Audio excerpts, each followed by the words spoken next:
Bienvenidos a La Silla Vacía. Soy Juanita León, su directora. Y hoy vamos a analizar el dilema del votante de centro, que se mueve entre el voto útil en primera o votar resignado por un candidato o candidata que tiene pocos chances de pasar a segunda. Estamos desde la redacción. Camilo Garzón es el periodista que cubre los temas energéticos en La Silla Vacía y también en esta campaña está cubriendo el centro político de Colombia. Hola Cami, ¿cómo vas? Hola Juanita, gracias por invitar. Bueno, acabas de publicar una nota que se llama El dilema del votante de centro entre el voto útil y el desencanto. Aquí lo vemos en campaña, en donde entrevistaste a varias personas de centro que han votado por Fajardo y por Claudia López en el pasado, por Mocus, y que ahora están entre el desencanto y viendo a ver qué hacen con su voto, teniendo en cuenta este descenso de Sergio Fajardo en las encuestas, en donde Sergio Fajardo comenzó, como suele pasar, alto en las encuestas, con un nivel de reconocimiento bastante grande, con muchas oportunidades de ser el que iba a llegar a segunda vuelta. Y bueno, ya vamos en el 5% acercándose al margen de error. Y esto ha generado en los votantes de centro, muchos de ellos seguidores de La Silla Vacía, una gran desazón. Cami, cuéntanos qué encontraste. Sí, pues yo encontré efectivamente eso, el dilema, sobre todo es un dilema, ¿no? Como no saber hacia dónde coger. Y lo que encontré es que hay varios perfiles. Hay un perfil de votante que es el votante que desde ya como que le va a apostar a hacer un voto útil en primera vuelta, ¿no? Entonces esa persona dice, miércoles, ya me di cuenta que no es viable que o Claudia o Fajardo lleguen, entonces lo que voy a hacer es de una en primera vuelta votar por otra candidato. Lo que más encontré es que la mayoría de personas con las que hablé van a votar por Paloma Valencia. Han considerado eso porque creen que ese voto como que es el voto más cercano al centro con viabilidad de llegar a la presidencia y que evita que pueda ganar uno de los dos extremos, ¿no? La izquierda o la derecha. Camilo, ¿y cómo se explica que piensen que Paloma es el voto más cercano al centro, estando con el expresidente Uribe, que para las personas del centro siempre ha sido visto como extrema? Claro, y en principio es como contraintuitivo o es difícil de tragar porque, claro, las carreras de Claudia López, de Antanas Mocus, se hicieron en gran medida como vocales en contra del uribismo. Pero entonces hay casos interesantes, por ejemplo, yo hablé con John Sudarsky, que es una de las voces emblemáticas del Partido Verde, cercanísimo a mano derecha de Mocus, y él decía, lo articulado de una manera y es, hoy el centro no es necesariamente una idea, sino una actitud. La actitud es la actitud de permitir que en una campaña entren distintas voces y que incorpore como esa contradicción. Eso es el centro, como una apertura a la diversidad, y él dice que la campaña de Paloma es hoy la que mejor expresa esa actitud, entonces por eso se va a Esto lanzar por allá. su unión con un hombre abiertamente homosexual como Oviedo, que ha Exacto. defendido estas ideas más de centro, que defiende el acuerdo de paz. ¿Crees que esa es la lógica que nos da John Sudarsky, que recordemos, pues fue el congresista de Mocus Sí, exacto. y uno de los intelectuales detrás de la Alianza Claro. Verde en sus inicios? Es Y, increíble que él vaya a votar es increíble. por Paloma desde primera vuelta. Y hay otra cosa interesante también, hay ahí como, por otra parte hay otro votante que encontré que dice, yo no creo que Paloma sea de centro. O sea, Ni no, siquiera con Oviedo. no creo que esa candidatura, esa fórmula sea de centro, pero igual voy a votar por ella porque en este punto el votante de centro lo que quiere es un candidato con sensatez, como que pueda entender argumentos, ofrecer argumentos de manera racional. Y hoy Paloma, entre las opciones que hay con viabilidad de llegar, sería la que ofrece mayor sensatez, ¿no? Entonces ahí también como que siento que hay una cosa que es, no necesariamente ellos dicen, es que tengo que aceptar que Paloma, la fórmula Paloma Oviedo es de centro. No, no es de centro, pero igual votaré por ella porque me da un grado de sensatez que no me da Cepeda ¿Por o qué no Abelardo. les parece que Abelardo y Cepeda sean sensatos? ¿Les parece que han como mostrado dos caras como de cosas que son muy importantes para el centro, como de amenaza a la institucionalidad, ¿no? A la democracia liberal, un cuestionamiento de la Constitución del 91, que son unos temas como muy como sagrados para el centro. Otro tema que es también como la alianza de la política con la corrupción, ¿no? Y les parece que ambos tienen críticas de esa connivencia con la corrupción, tanto Porque de Cepeda no ha criticado al gobierno Petro que no se los ha desmarcado lo escándalos, suficiente y ni ha hablando rechazado de plano la constituyente de Petro, exacto. entonces eso amenazaría la constitución del 91 y Abelardo con todos sus ataques a la prensa Y su y pasado, su ¿no? pasado raro, Exacto, eso amenaza la democracia exacto. liberal, que es otro valor del centro. Uno de los grandes valores del centro, sí. Entonces, esos son los del voto útil que dicen, vamos a votar por Paloma y Oviedo, así eso signifique apoyar a una candidata del uribismo. Los otros son los desencantados, resignados, que van a votar por Sí, Claudia López y Fajardo a sabiendas de que van a perder. ¿Cómo sí. son ellos? Estos son bien interesantes, esos son más tristes todavía, porque es como, bueno, en primera vuelta, Fajardo, Claudia, pero ya en segunda como que aplazan el dilema, porque en segunda les va a tocar, ya saben que ninguno de los dos va a llegar a esa instancia. Entonces, esto es un votante que lo mismo, históricamente estuvo en la ola verde de Mocus, luego le copió las enseñanzas de Fajardo en la pizarra, pero en este caso lo que siento que está pasando es también como una autocrítica muy grande con esas candidaturas, ¿no? Una de las voces con las que hablé me decía, me da piedra que ellos sean tan buenos diagnosticando los problemas de Colombia y tan malos políticos, ¿no? Tan malos ofreciéndose como la solución a esos problemas.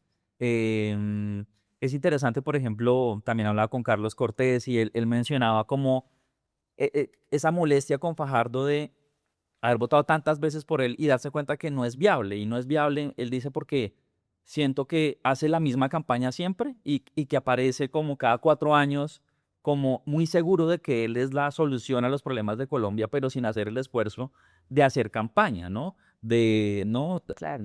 Pero, por ejemplo, alguien como Carlos Cortés de Linterna Verde, ¿por qué aún así él va a votar por uno de ellos? A pesar de sentir sí, esa rabia y de sentir, vuelve Fajardo y comete los mismos errores, claro. porque en todo caso le va a dar el voto. Porque ahí hay un votante de centro que igual sí es muy sensible a esa historia del centro como crítica del uribismo. Entonces hay muchas personas que son como, yo me considero de centro, pero yo nunca le daría un voto al uribismo O y sea, Paloma en todo caso es uribismo. O sea, que alguien como Carlos se abstiene en segunda vuelta o qué hace, porque si no va a terminar votando por el uribismo o va a votar más por Cepeda. Algunos, por ejemplo, dicen eso, dicen como, yo nunca he votado en blanco en segunda vuelta, pero en este caso lo estoy considerando. Es que no creo que puedas votar. Ah, bueno, sí creo que puedes Sí. votar en blanco. Sí, y lo otro es, por ejemplo, hay otros que no, por ejemplo, pero depende de qué combinación queda en segunda vuelta. Entonces, por ejemplo, hay muchos votantes del centro con los que hablé que dicen, si queda Iván Cepeda, Abelardo de la Espriella, voto por Iván Cepeda, ¿no? Por una idea también de cercanía del centro con la causa de la paz y, ¿no? El proceso Las de paz, las víctimas. víctimas.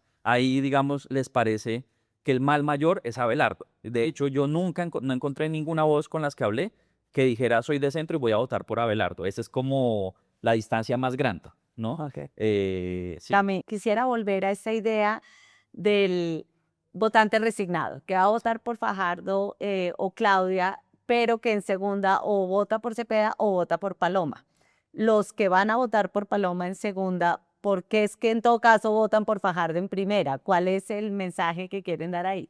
el mensaje que quieren dar es no voy a evitar lo más posible darle un voto al uribismo.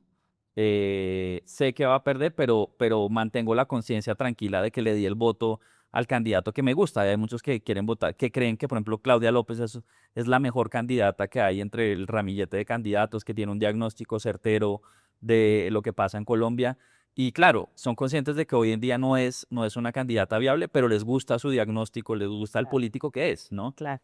Cami, ¿cuál es el problema político del centro? O sea, porque en todas las encuestas siempre los colombianos dicen, una mayoría importante de colombianos decían hace unos meses, yo soy del centro, ese centro en las encuestas comienza a achicarse, incluso la gente que se identifica con el centro. ¿Cuál es el problema que tú encontraste con este sector del electorado? Sí, ahí como encontré varios diagnósticos. Uno, por ejemplo, me lo dio Luis Ernesto Gómez. que pues asesora a Claudia en su campaña y fue su exsecretario de gobierno también cuando ella fue alcaldesa, y él decía, el problema del centro en este momento es que desde 2018 en Colombia se juega un partido con dos equipos. Petro-Uribe, el país se ha polarizado mucho y el centro como que le ha apostado a jugar con un tercer equipo, ¿no? Entonces voy a un tercer equipo independiente además con una promesa de valor que es yo no estoy con nadie, yo soy el que no se toca ni con la izquierda ni con la derecha, entonces le parece mal a la izquierda, le parece mal a la derecha y mi solución es ser independiente. Y a él le parece que ese discurso está muy desgastado, la independencia hoy no está sirviendo claramente, y de hecho él considera curioso el fenómeno de Juan Daniel Oviedo, que uno podría considerar con muchos elementos del centro, pero que no hizo discurso con esta idea de no soy de nadie, sino le reconozco a esto me gustó de Petro, esto le reconozco al uribismo, y esa fórmula pegó más, y eso tal vez es como una lección para el centro, como Una- centro independiente versus un centro que recoge como elementos. no sé si estás de acuerdo, pero a mí me pareció en el evento que hicimos de micrófono abierto con Fajardo, yo finalmente entendí que Fajardo lo que ofrece es un método, ¿no? Y es hacer política sin transacciones clientelistas. Es un método, no ofrece un contenido, ¿no? Él dice, bueno, cuando lleguemos vamos viendo cuáles son los problemas y hacemos esto o lo otro, que viene mucho desde Mocus, de la idea de los recursos son sagrados, de cambiar la política, pero quizás eso del centro como un método es lo que se ha agotado. Claro, y para muchos votantes de centro que también tienen como que les importa mucho la causa, por ejemplo, de la desigualdad social, dicen como, listo, está bien, te compro lo de la política no transaccional, pero a la vez necesito que me digas cómo vas a ayudar a solucionar el problema de la desigualdad en Colombia, ¿no? Quiero unos elementos más positivos, más activos de desigualdad social, política económica, ¿no? Como que reclaman que el centro sea más que un método. ¿No?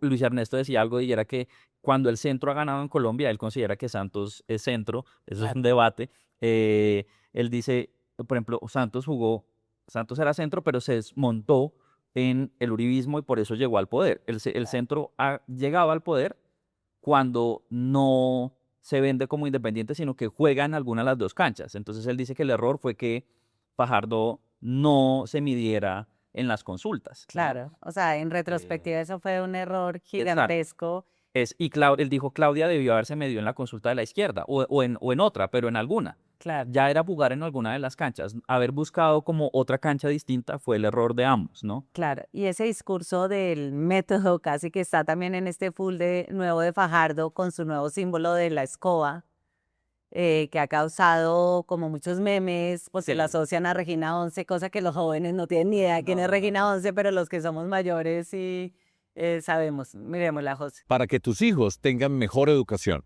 para que tus abuelos accedan a los medicamentos, para que nuestra fuerza pública esté mejor equipada. Vamos a llegar a construir, pero primero hay que limpiar la casa, porque un cambio serio, seguro, inicia barriendo a los corruptos. Ayúdame con tu voto a barrer la corrupción. Este símbolo de la escoba, ¿crees, Camilo, con la gente que hablaste, caló o no caló? Caló muy mal, caló ¿Por pero qué? mal, porque ha sido como una burla.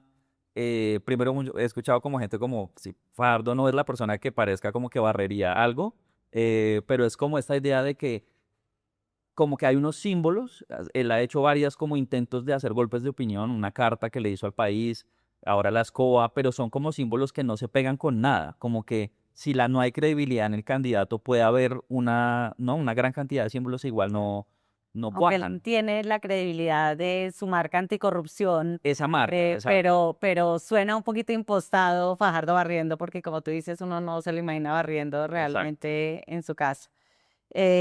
Cami, en tu caso, tú decías en tu artículo que este dilema no es nuevo en el centro, no comenzó tampoco con Fajardo, sino que viene muy atrás. Sí, eso es una cosa que me decía Héctor Riveros, que es un analista muy bueno del centro además, y él decía, el centro siempre ha estado el centro, él dice que la historia reciente del centro en Colombia viene de Luis Carlos Galán, que ahí están como las coordenadas del centro, ¿no? Política no clientelar, política que rechaza la relación con el narcotráfico, ¿no? Con dineros ilegales y respeto a la institucionalidad, democracia liberal, capitalismo, ahí están como las coordenadas del centro, que luego recoge Mocus, etcétera. Pero él decía, por ejemplo, que una campaña como la del 2002, el centro estaba representado por Noemí Sanín. Noemí Sanín no le fue bien, pero muchos votantes de centro se dieron cuenta efectivamente que no iba a ganar y prefirieron saltar rápidamente al voto útil, que en ese momento era para ellos Álvaro Uribe. No querían votar por el otro candidato que era Horacio Cepa porque él representaba como una política clientelar, y se fueron por Uribe. Y luego esa relación del centro con el uribismo tuvo sus momentos. Ahí estuvo Rafael Pardo, que era de centro, llega al uribismo, es ministro de Uribe. Luego también esa relación se tensa en el 2007, cuando empiezan a criticarle la negociación con los paramilitares. No, tampoco es como una relación, que eso también tal vez como que pueda dar lecciones sobre qué puede pasar con Claro. el centrismo que apoya a Paloma. No va a ser una relación necesariamente armónica, va a haber tensiones, pero sí hubo muchos momentos en los que el voto de centro dijo no. A pesar de que tenga un candidato de centro, ya veo que es inviable, salto a otro, a otro. En ese momento, en 2002 fue Uribe, En 2022 fue Petro. en 2022 fue Petro, en 2014 fue Santos, sí, como que se ha ido a otros lugares. El votante de centro le toca negociar, Claro. ¿no? Le toca negociar mucho. Claro. Y este caso, en ese sentido, no va a ser una excepción. El votante de centro va a tener que negociar sus principios. Bueno, Camilo, pues creo que con ese dilema planteado damos por terminada esta charla. Muchas gracias. Hacer periodismo independiente cuesta. Cada suscripción a este canal nos permite financiar historias que revelan patrones, intereses y otras dinámicas de poder que otros no cuentan. Suscríbase y sea parte de la comunidad que apoya a La Silla Vacía.